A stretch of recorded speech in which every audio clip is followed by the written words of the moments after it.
Time now for Mr. Keene, Tracer of Lost Persons.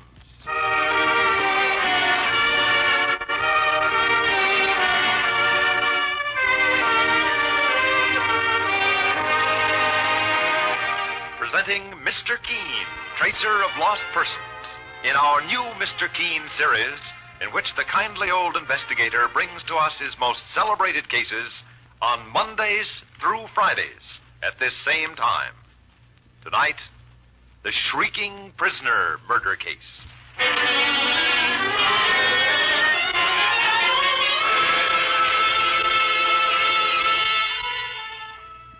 Mr. Keene, the famous investigator, and his partner Mike Clancy are looking into the strange murder of young Donald Travers, who was shot to death in a lonely house owned by his wife's two eccentric aunts, Martha and Amy Carson. Both Carson sisters are suspects in the case, for Amy is shriekingly insane, and Martha was determined that no one should find out about it. A third suspect is George Wheeler, whose engagement to Amy Carson was broken because of the victim's interference. But now, Mr. Keene and Mike have gone to investigate still another suspect, a handyman named Luther Prague. Meanwhile, in the Carson house, Martha tries to calm her insane sister Amy. And inside the room in the attic, which has been Amy Carson's prison, we hear... Amy! You must be quiet. You know you can trust me, your own sister. Trust you, Martha? When you keep me locked up here like a prisoner? It's for your own good. I swore no one would take you to an insane asylum, and I'm keeping that promise. Who were those strange men who were here? That was Mr. Keene, the famous investigator, and his partner, Mr. Clancy. Investigator? Yes.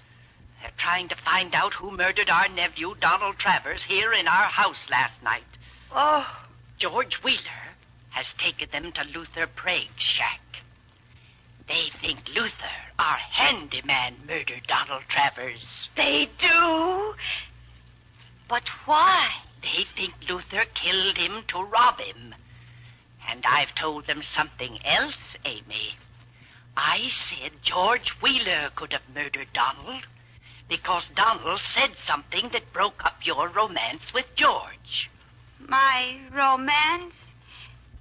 Martha, you broke up my engagement to George. Donald Travers was the one who called George a fortune hunter, wasn't he? Yes, Donald did. And I could have killed him when he said it. Amy, don't say that in front of Mr. Keene. I think we've got him fooled now, so let's not spoil it. You're trying to fool Mr. Keene? Yes. He never would have come here if our niece Jane hadn't sent him.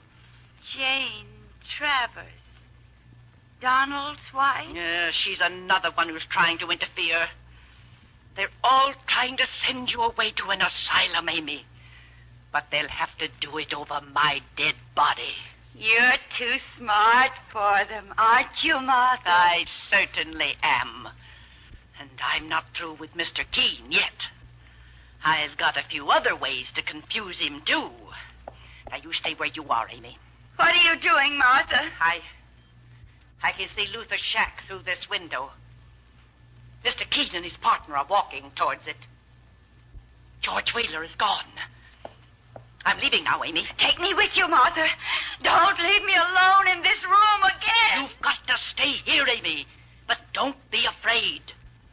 When I talk to Mr. Keene, I'll make certain he ends up in more of a muddle than ever. No! Don't shut me out! Be quiet! No! Don't lock me up!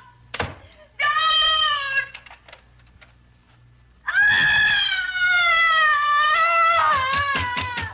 Open the door!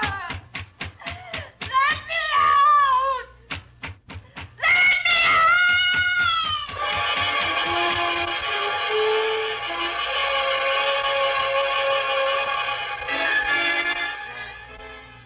Well, it's no use, Mr. Keene. The door to this shack of Luther Prague's is good and locked. I've worked on it now for half an hour.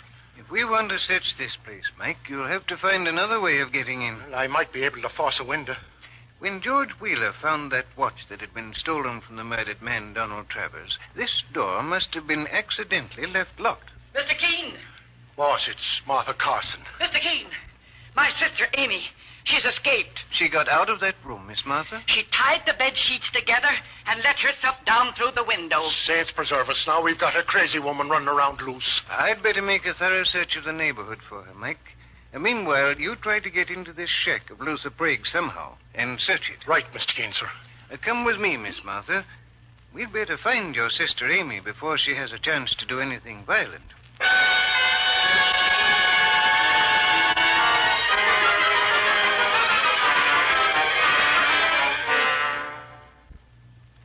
We've gone over the neighborhood pretty thoroughly, Miss Martha.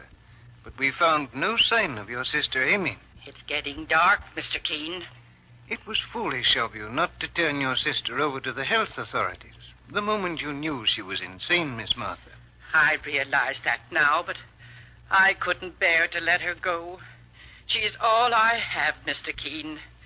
We've lived in this house for 20 years, ever since our parents died. How long ago did you decide to shut yourself off from the rest of the world? Oh, 10 years or more, Mr. Keene. It happened when I was disappointed in love.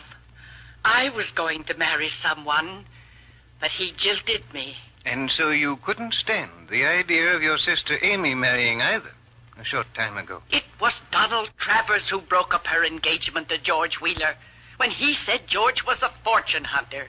That's what caused Amy's mind to crack. And it could have caused her to murder Donald Travers. No, that's not true, Mr. Keene. After all, I had something to do with that broken engagement, too. I loved Amy too much to let her marry that scoundrel. And did you love her so much you would have committed murder? To keep someone like Donald Travers from finding out about Amy's insanity and sending her to an asylum? That's ridiculous. You can't prove a thing like that, Mr. Keene. Miss Martha, what kind of an income do you have? How do you get money to live?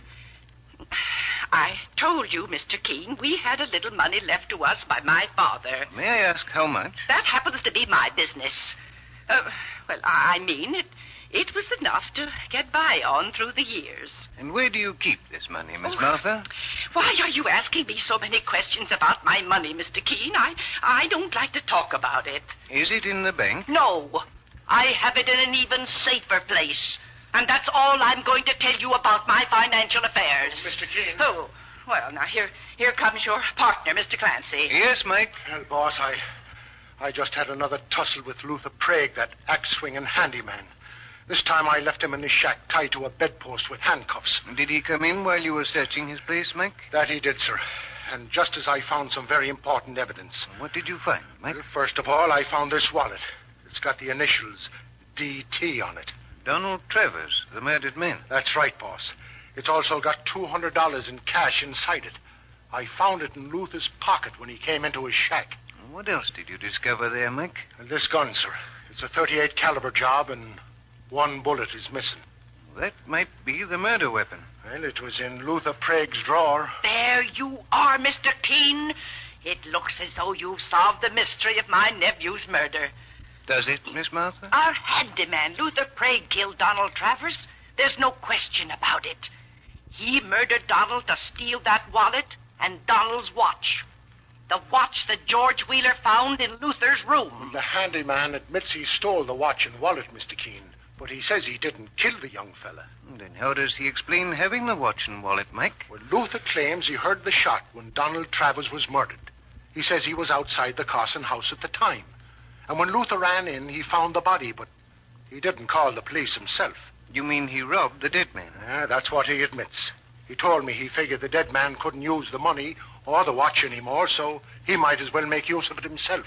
And what did Luther Prague say about the gun you found in his shack, Mike? Well, he said he never saw it before in his life, boss. And he swears he didn't murder Donald Travers. Mr. Keene. What is it, Miss Martha?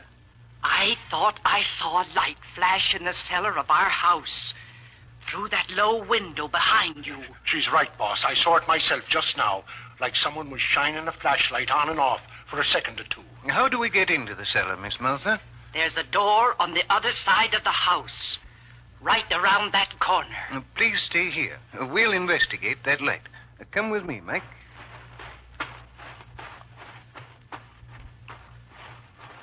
Well, here's the cellar door, Mr. Keene. Open it, please, Mike. Oh, there's a short flight of wooden steps leading downstairs. Flash your light down there. Careful, Mr. Keene. These steps are wet. Yes, there seems to be a small leak in the water pipe above us. Well, there's no one here in the cellar, Mr. Keene. Whoever it was flashing that light must have gotten away through that other door over there, leading up into the house. Now, just a minute, Mike. There seem to be footprints here. The stairs were wet when the intruder came down, and there are 3 or 4 very clear footprints on the cement floor. Mike, shine your flashlight on the wall over there. What?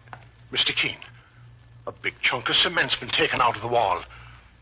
Looks like there was some kind of a hiding place there. And, Mike, here's a $50 bill on the floor. A $50 bill? What do you think it means, Mr. Keene? It may mean we're very close to the solution to this murder case. Well, let's look around a bit more. Well, it's as quiet as a tomb down here. Sure, and it makes my skin creep when I think that Amy Carson, a madwoman, is running around loose. Flash your light on that hole in the wall once more, Mike. There you are, sir. The hole is lined with wood, and apparently it was used to hide valuables.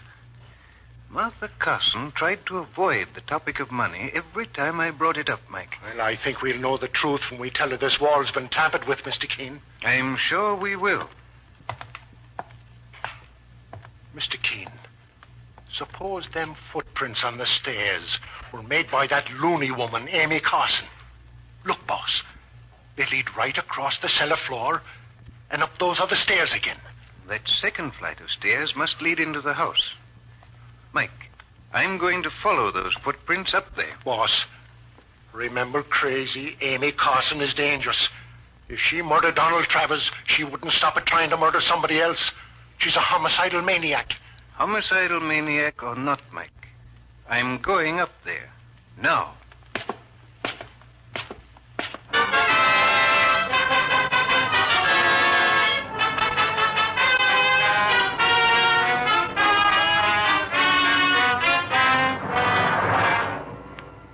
Is Mr. Keene walking up into the arms of a homicidal maniac? Which of Mr. Keene's suspects murdered Donald Travers? And why? For the solution to this startling mystery, be sure to listen tomorrow at this same time to Mr. Keene, Tracer of Lost Persons.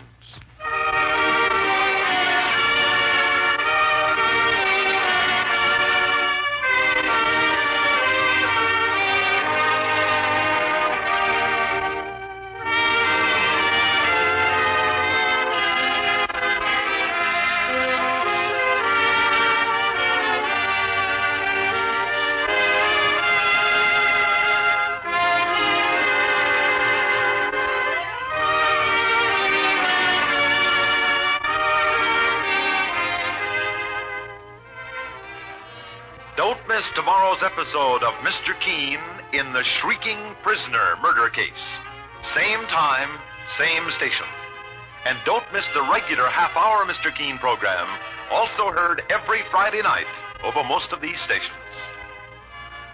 Tomorrow evening on most of these same CBS radio stations, you're invited along when police recorder Don Reed and the police of a western metropolis prowl their motorized beat on their night watch.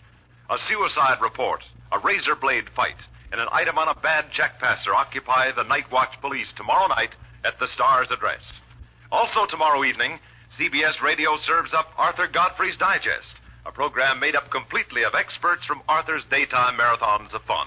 That's the Arthur Godfrey Digest tomorrow night. Your announcer, Stuart Metz. For the top tunes of rural America, hear Saturday Night Country Style every week on the CBS Radio Network.